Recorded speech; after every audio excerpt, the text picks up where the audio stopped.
welcome to another summer weekend bonus video. Hello everybody, welcome to the Hacienda. Ribbit here. Today we're taking a trip to Egypt and we are going to make shatta. That is the most favorite condiment in Egypt and the Middle East, as a matter of fact, and I only first heard about it last week. Sounds very tasty and intriguing, so let's cook. What we got here are the ingredients: black pepper, cumin, sea salt, olive oil, vinegar, fresh garlic, that much cilantro, that much parsley, about a cup each.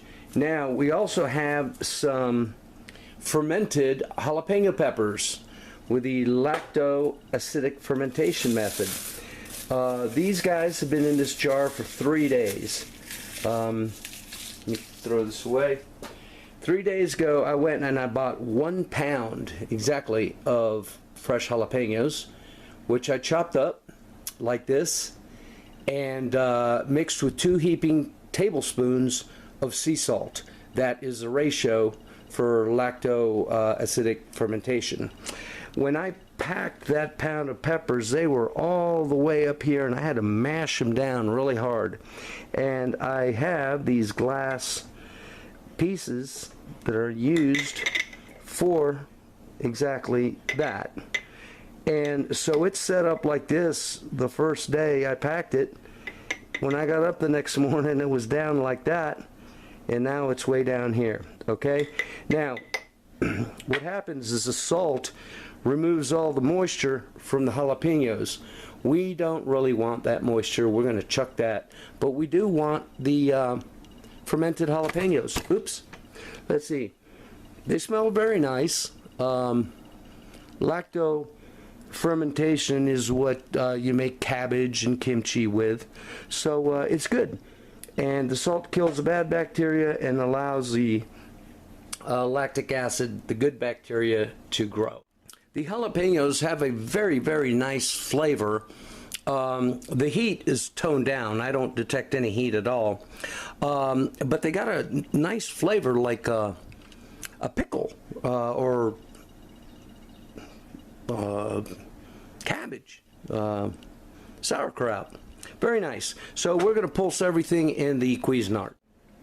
According to the proper way of making shatta, you have to grind these up in 2 iterations. One, because you want the parsley, cilantro, spices, oil, etc. to be very, very fine, like a paste. Okay?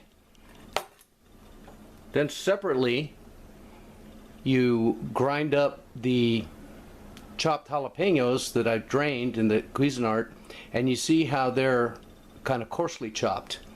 Now we're going to mix them together, and that is shatta.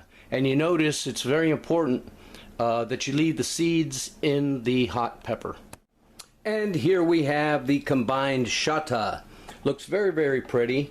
And I forgot to mention that there is red shatta and green shatta, depending on the color of the peppers you utilize.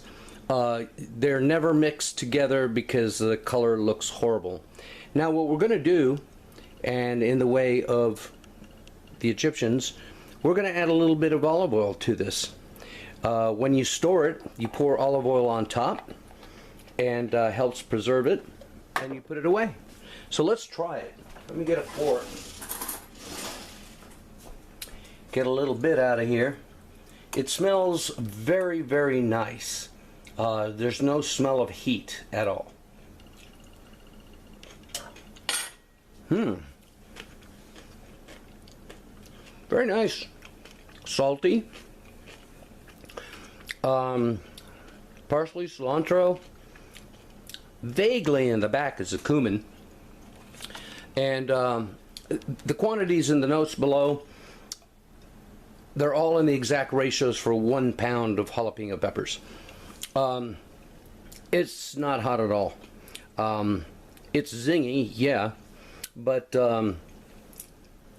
the fermenting of the jalapenos really took away the heat. Now if you want to get it hotter, just use serranos or a hotter type pepper. That is very good.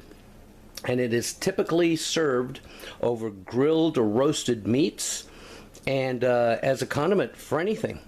Thanks for watching, people. Y'all take care.